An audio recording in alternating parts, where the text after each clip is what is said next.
अंतिम सवारी। कहानी का शीर्ष। समीर एक सॉफ्टवेयर इंजीनियर था जिसे देर रात तक ऑफिस में काम करने की आदत थी। एक शनिवार की रात उसे काम करते करते काफ़ी देर हो गया। उसे घर लौटने में रात के 2 बज गए। उसकी गाड़ी अचानक रास्ते में खराब हो गई थी, इसलिए उसने टैक्सी लेने का फैसला लिया। लेकिन सुनसान सड़क पर कोई भी गाड़ी रुक नहीं रही थी। काफ़ी देर इंतजार करने के बाद एक पुरानी काली कार उसके पास आकर रुकी। ड्राइवर ने चेहरा नीचे झुकाया हुआ था और वह धीरी आवाज़ में पूछा, कहाँ जाना है? समीर खुश हो गया कि उसे लिफ्ट मिल गई।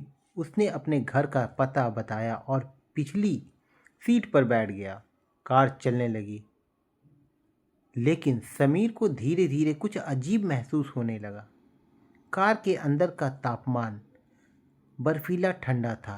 कार के अंदर से मिट्टी और सड़ने जैसी गंध आ रही थी। समीर ने गौर किया कि ड्राइवर ने पूरे रास्ते एक भी बार शीशे में नहीं देखा। रास्ते में एक रेड लाइट आई। रोशनी जब कार के अंदर पड़ी तो समीर की नज़र ड्राइवर के हाथों पर गई। ड्राइवर के हाथों की खाल फटी हुई थी, जिसमें से हड्डियां साफ दिखाई दे रही थी। डर के मारे समीर का गला सूख गया। उसने अपना फ़ोन निकाला ताकि किसी को मैसेज कर सके, लेकिन फ़ोन में नेटवर्क नहीं था। तभी उसकी नज़र कार के डैशबोर्ड पर रखी एक पुरानी अखबार की कतरन पर पड़ी।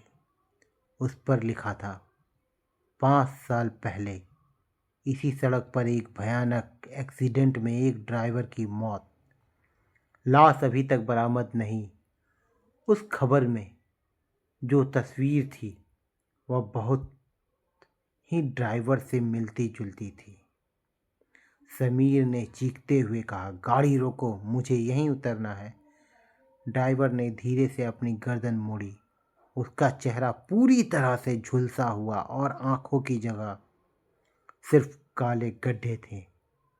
वह मुस्कुराया और बोला, 5 साल से किसी ने मेरी गाड़ी में सफ़र नहीं किया।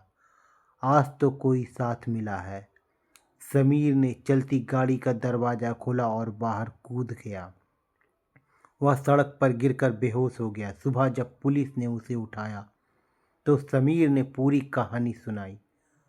पुलिस वालों ने उसे हैरानी से देखा और कहा, बेटा, तुम जिस जगह की बात कर रहे हो वहाँ पिछले 10 सालों से कोई सड़क नहीं। वह इलाका तो एक पुरानी सुनसान भूमि की तरफ जाता है। समीर ने पीछे मुड़कर देखा तो वहाँ सिर्फ झाड़ियाँ थी। उसका कमीज पर मिट्टी के सड़े हुए निशान थे।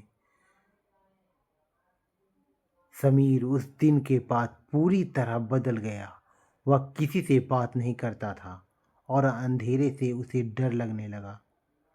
उसे लगने लगा था कि वह उस रात कार से कूदकर बच तो गया, लेकिन कुछ था जो उसके साथ उसके घर तक आ गया था।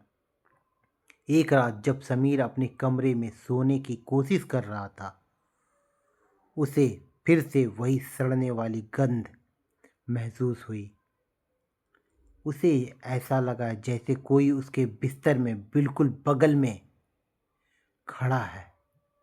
उसने डरते डरते अपनी आंखें खोली। कमरे के कोने में वही ड्राइवर खड़ा था जिसके हाथ की हड्डियां दिखाई दे रही थी।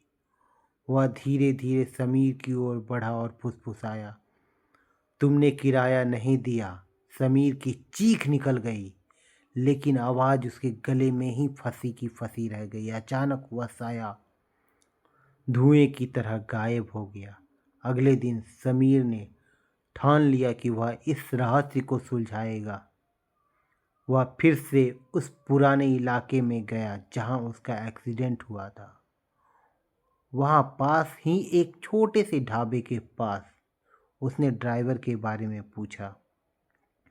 ढाबे में बूढ़े मालिक ने बताया, आदमी बुरा नहीं था बेटा, उसका नाम माधव था। वह अपनी बेटी के ऑपरेशन के लिए पैसे जमा करने रात रात भर टैक्सी चलाया करता था। उस रात उसका एक्सीडेंट हुआ, लेकिन उसका पैसा और उसकी टैक्सी कभी नहीं मिली। लोग कहते हैं उसकी आत्मा आज भी अपना आखिरी किराया ढूंढ रही है ताकि वह अपनी बेटी के पास जा सके। समीर को समझ आ गया कि उसे क्या करना है। उसने गांव के लोगों से माधव की बेटी का पता लगवाया। वह एक अनाथालय में रहती और बहुत ही बीमार थी। समीर ने माधव की याद में उसके ऑपरेशन का सारा खर्च उठाया और कुछ पैसे अनाथालय को दान कर दिया। उस रात समीर को फिर से वही बर्फीली ठंडक महसूस हुई, लेकिन इस बार वह डरा नहीं। उसने देखा कि माधव की धुंधली सी आकृति खिड़की के पास खड़ी है।